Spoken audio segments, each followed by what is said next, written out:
Okay. Off the book. Thank you. We never climb on the book. We never chew on the book, potty on the book. The list is long. A Fool is Honey, Charlaine Harris, Chapter 2. Catledge Lowry met us at the door, his wide, happy smile fixed in place. Catledge was a politician through and through. He had a good sounding set of goals. He had a good campaign manager, and he'd done it some worthwhile things. I didn't trust him as far as I could throw him. Giving Catledge 6'4" frame, that wasn't an inch. I just enjoyed Catledge for what he was. Hey, good looking, he cried. Your husband would just turn his back a minute. I'd give you a kiss to curl your toes, you beautiful thing.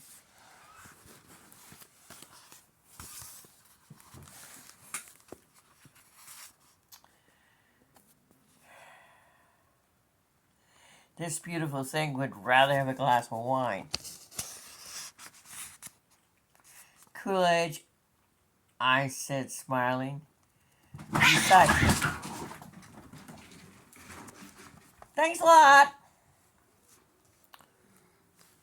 It's always fun reading at my house. Besides, I don't think you can bend down far enough. I'm 4'11". Honey, I'd amputate my legs for a chance. Catledge was said dramatically, and I laughed. Ellen might not care for that, I said, handing him my coat. Martin reached past me to shake hands, and in a moment the men were deep in conversation about some yahoo's chance in the Georgia governor's race. I expected. Instead, I saw her strolling through the garage door, holding a brown paper bag containing, from its shape, a bottle of wine. She was groomed to a T, and in no great hurry either. I had a moment of surprise, and then Ellen was bending down to peck my cheek. I was reconnecting with a bundle of nerves that was Ellen Dawson Lowry. Ellen was maybe 5'10", as tall as Martin, and thin as a rail. She dressed beautifully, used minimal makeup, would be an unobtrusive blonde for the next 20 years with a little help, and had graduated with honors from Sophie Newcomb. She intended to be a CPA.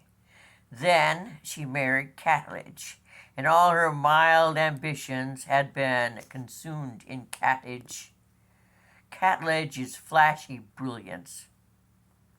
In other words, she thought more of managing his home than having her own job and money. Ellen had told me she'd been happy when their sons been young, and happy when she worked at the bank for a few years while the boys were in high school, but Catledge had wanted her to quit when he'd been elected mayor, and she had. At one time, when we'd had to work together on a board of the charity, we felt rather close. But after our year on the board was up, it had seemed harder and harder for us to meet, and our brief closeness faded. Ro, you just get prettier and prettier, Ellen gushed. Oh, Ellen, I mumbled, embarrassed at her strange manner. Ellen's eyes were glazed to them. Her hands moved nervously up and down the skirt of the dark blue and gold dress. The colors were becoming, but Ellen was lost, had lost even more weight, and looked almost painfully thin. "What do you hear from your boys?" I asked. "Jefferson's 10th in the senior class in Georgia Tech, and Tally is working on a special study in Tennessee." Despite her hesitation over 19-year-old Tally's current occupation, Ellen was, like most mothers, in her pleasure in talking about her children, and my question kept our conversation rolling along until Mrs. Esser came in to announce dinner. Martin and I exchanged discreet glances. Lucinda Esther is a notable personality in Lawrencetown, and the fact that the Lawries had hired her to produce this meal surprised us. This was not a dinner on which some important deal depended. This was a crucial social, not even a crucial social event. Hiring Mrs. Esther always signaled that the meal was significant. Perhaps when the parents of the bride entered the parents of the groom for the first time, or entertained the parents of the groom for the first time, or when an important newcomer was welcome into an affluent home. Please don't climb in the cat food.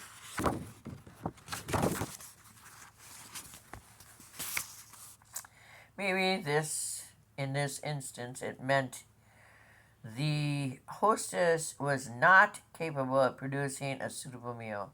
Standing with massive dignity in a starched gray uniform with a white apron, Mrs. Esther said, "Dinner is served." She did not meet our eyes or wait for a reaction, but strode back into the kitchen, her dark face still impressive, her chin proudly up. Heavy gold hoops in her pierced ears swayed as she walked. Mrs. Esther didn't serve. She placed the food ready on the table and remained in the kitchen until it was time to clean up. And she almost always prepared a menu she decided on herself. Tonight she'd picked chicken baked in a white sauce, green beans, homemade rolls, sweet potato, casserole, and tossed salad. Calories and cholesterol were not considered in Mrs. Esther's catering business. After we'd all placed our dishes around, which was a pretty effective icebreaker, Martin asked me to tell Catledge what had happened in our backyard that afternoon, as I turned it into an amusing vinaigrette. That's a story. Vignette.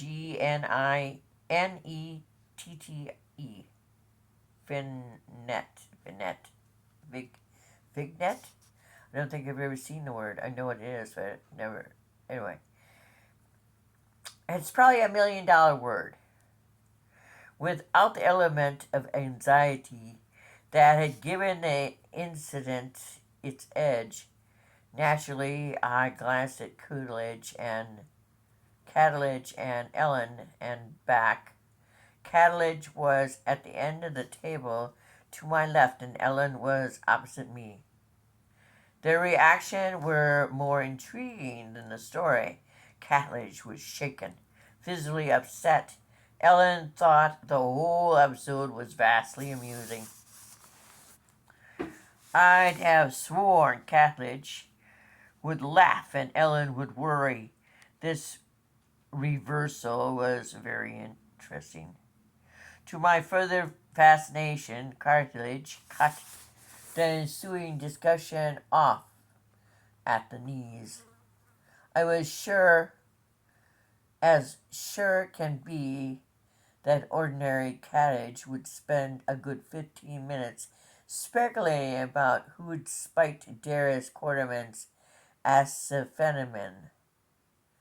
Yet here he was trying to shunt the conversation into ongoing battle between two factions of the library board.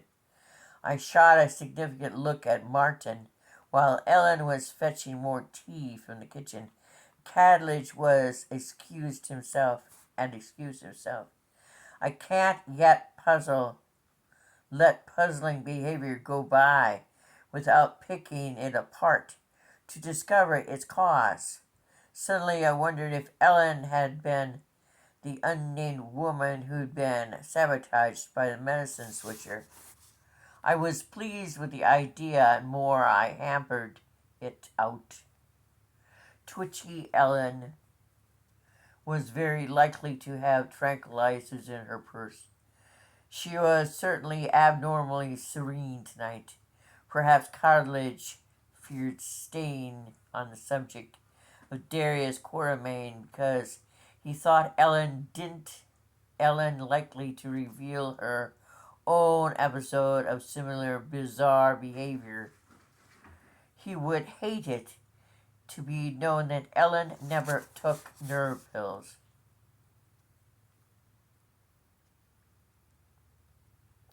The silence that had fallen over the dinner table was so awkward that Martin felt compelled to break in. "We had a surprise visitor today," he said easily. "Who was that?" Catledge asked. Right on cue, relief easy to read in his voice. "My niece came to visit with her baby boy," Martin said. I cocked an eye at him. We weren't going to mention Regina's visit, we decided.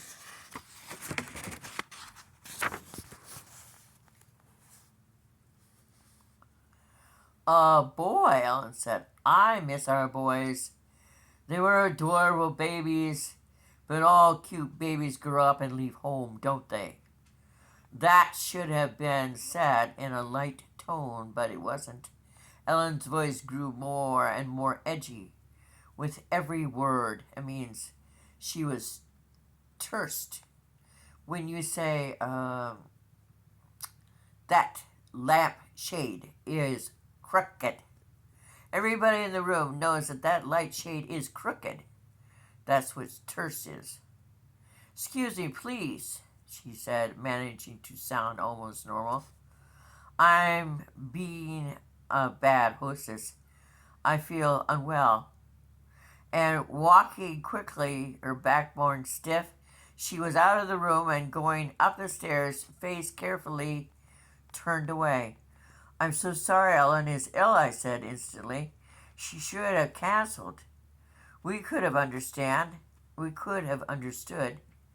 Bless her heart, she worked so hard when she should have been in bed. I hoped my chatter would fill the silence and smooth things over, and to some extent it did." "Ellen never knows when to take things easy," Cadley said gratefully. "We love to have you back when she's well." "Oh, no, it's our turn," Martin contributed. He was already up and retrieving our coats. "We enjoyed the evening. I'm so just sorry to end it.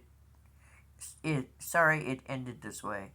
As Martin and Cadledge kept up the social end of the evening, I stepped into the kitchen to tell Mrs. Esther that I'd enjoyed the meal and that she could clear the table. Mrs. Esther was sitting at the small breakfast table in the bay window of the kitchen reading How Stella Got Her Groove Back. Just as I opened my mouth to speak, I saw that the kitchen door to the garage was being pulled shut, and I understood that Ellen had gone down the back stairs, stepped all silently through the kitchen, and this I definitely heard was starting up a car in the garage. When I looked at the garage door and back to Mrs. Esther, I saw that she was regarding me with an absolute neutral expression. As clearly as she'd spoken it, her face said, "This is none of my business, and I don't want to know." "Thanks for the delicious supper, Mrs. Esther," I said. I picked a dish at random. The chicken was especially good. "Thank you, Miss Bartell." Another one who didn't call me Mrs. Teagarden. But it was not an issue I was going to fight over. It had never made any difference to me what people called me, as long as I knew who I was. We exchanged goodbyes, and I turned back to the dining room to find Martin and Catledge shaking hands. But then Catledge,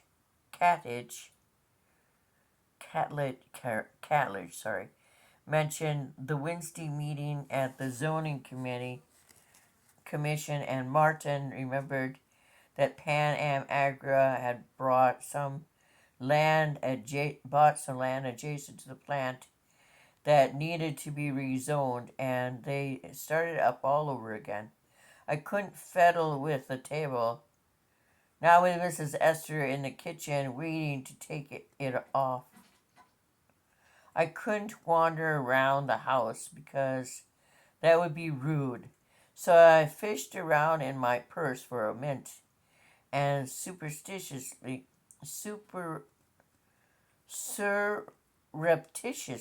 popped it in my mouth.